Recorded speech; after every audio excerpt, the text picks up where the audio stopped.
दोस्तों, आज की ये कहानी उन लोगों पर है जो लोग हर समय सोचते रहते हैं।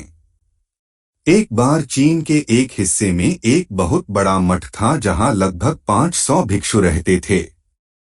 वो सभी अपने गुरु के मार्गदर्शन में खुद को जानने का अभ्यास कर रहे थे। एक दिन एक लड़का उस मठ में शिष्य बनने के लिए आया। उसने मास्टर से कहा, मास्टर, मैं खुद को जानना चाहता हूँ, मैं सच की तलाश कर रहा हूँ, मैं पता लगाना चाहता हूँ कि सच क्या है। मास्टर ने उसकी ओर देखा और कहा कि अगर तुम सच जानना चाहते हो तो तुम्हें अपना पूरा जीवन दांव पर लगाना होगा। सच को जानने में तुम्हारा पूरा जीवन लग सकता है और फिर भी इस बात की कोई गारंटी नहीं है कि इस जीवन काल में तुम्हें सच का पता लगेगा या नहीं। क्या तुम इसके लिए तैयार हो? शिष्य ने कहा, मास्टर, मैं यहाँ पीछे मुड़ने के लिए नहीं आया हूँ, मैं इसके लिए तैयार हूँ। गुरु ने कहा, अगर ऐसा है तो एक काम करो, इस मठ में 500 भिक्षु हैं, तुम उनके लिए चावल कूटने का काम करो। बस सुबह से शाम तक चावल को कूटते रहो। जब तुम थक जाओ तो सोने चले जाओ और फिर अगली सुबह उठकर चावल कूटना शुरू कर दो। इसके अलावा कुछ और मत करना, किसी और चीज के बारे में मत सोचना। बस इस रास्ते पर चलते रहना और दोबारा मेरे पास मत आना। जरूरत पड़ने पर मैं खुद तुम्हारे पास आऊंगा। उस लड़के ने गुरु के आदेश का पालन करते हुए चावल कूटना शुरू कर दिया। उस मठ में 500 शिष्य थे। उन सभी को समय समय पर भोजन की आवश्यकता पड़ती थी, इसलिए वो सुबह बहुत जल्दी उठ जाता था और देर रात तक चावल कूटता रहता था। जब वो थक जाता तो उसी कमरे में सो जाता जहां वो चावल कूटता था। वो किसी से बात नहीं करता और ना ही कोई उसके पास बात करने आता था। कुछ महीनों तक चावल कूटते हुए उसके मन में पुराने विचार आते रहे, लेकिन जब उन विचारों को कोई नया विषय नहीं मिला तो वो अपने आप ही मिट गए। धीरे धीरे उसके मन में विचार कम होने लगे। कुछ सालों के बाद तो वो अपना नाम तक भूल गया।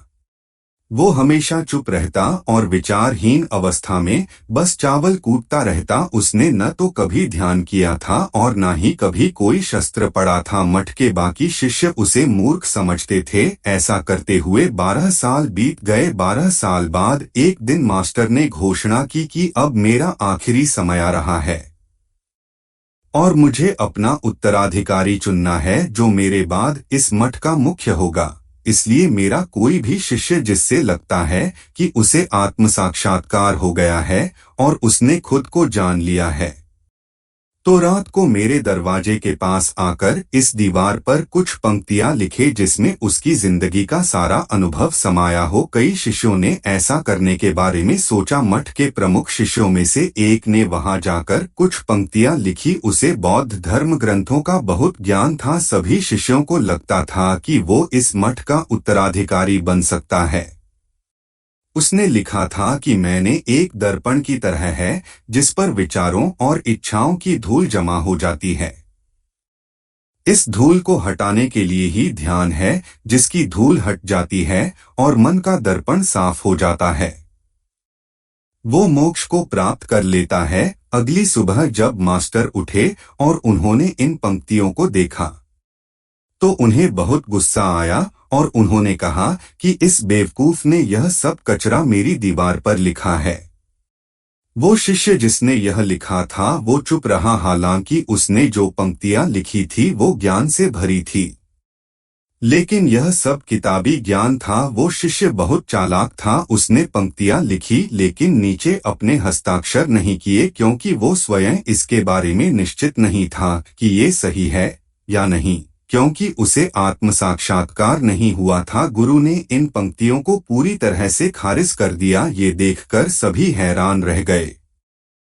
ये घटना पूरे मठ में चर्चा का विषय बन गई। इस विषय पर बात करते हुए दो शिष्य के पास से गुजरे जो 12 साल पहले यहाँ आया था और दिन रात बस चावल कूटता रहता था। दोनों की चर्चा सुनकर वो धीरे से हंस पड़ा। दोनों शिष्य ने उससे पूछा कि तुम क्यों हंस रहे हो? उन दोनों की नजर में ये चावल कूटने वाला बहुत ही तुच्छ भिक्षु था। किसी ने भी उसे ना तो कभी ध्यान करते देखा था और ना ही कभी कोई शास्त्र पढ़ते। हर कोई उसे मूर्ख समझता था।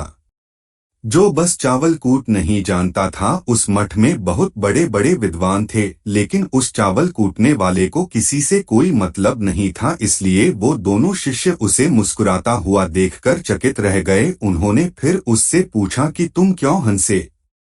उसने जवाब दिया, मैं इसलिए हंसा क्योंकि मास्टर सही बोल रहे हैं। ये सभी पंक्तियां कचरा है, इन पंक्तियों का कोई मूल्य नहीं है। वो दोनों शिष्य चौंक गए।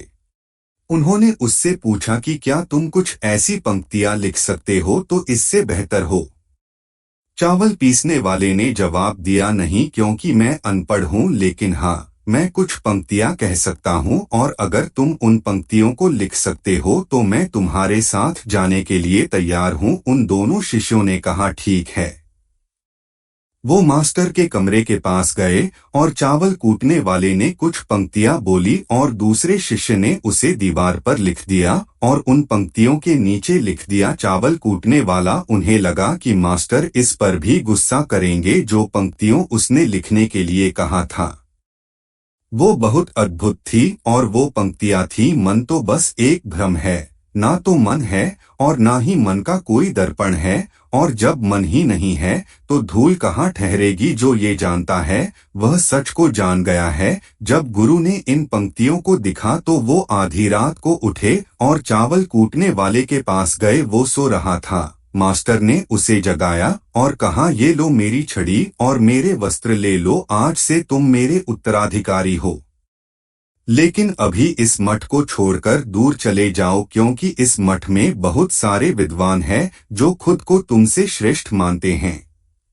वो तुम्हें मार देंगे क्योंकि वो इस बात को बर्दाश्त नहीं कर सकते कि एक साधारण सा चावल कूटने वाला उनसे ज्यादा विद्वान निकला। तुम्हें वो सारा ज्ञान हो गया है जो मुझे है, और तुम्हें यह केवल चावल कूटते कूटते हुए हैं, और मुझे पता है कि तुम जहाँ भी जाओगे लोग तुम्हारे पास आने लगेंगे, क्योंकि जब कोई फूल खिलता है तो उसकी महक हर तरफ फैलने लगती है। उसने अपने गुरु के पैर छुए और रात को ही वहां से चला गया। अगर हम अपनी जिंदगी में देखें तो पाएंगे कि बहुत से लोग सोचते हैं कि ध्यान केवल एक जगह बैठकर आंखें बंद कर ही किया जा सकता है, लेकिन हकीकत में ऐसा नहीं है। ध्यान तो चलते चलते भी किया जा सकता है, या अपना कुछ काम करते हुए भी ध्यान किया जा सकता है। असल में ध्यान का मतलब यह है, क्या आप जो भी काम कर रहे हैं उसे इतनी शिद्दत से करें कि आपको अपने शरीर का ख्याल भी ना रहे, बिल्कुल उस चावल पीसने वाले की तरह जो चावल कूटने में इतना मगन हो गया कि उसे खुद का कुछ ख्याल ही नहीं रहा। चावल कूटते हुए ही उसने आत्म साक्षात्कार प्राप्त कर लिया। इसी तरह ज़ेन का अर्थ है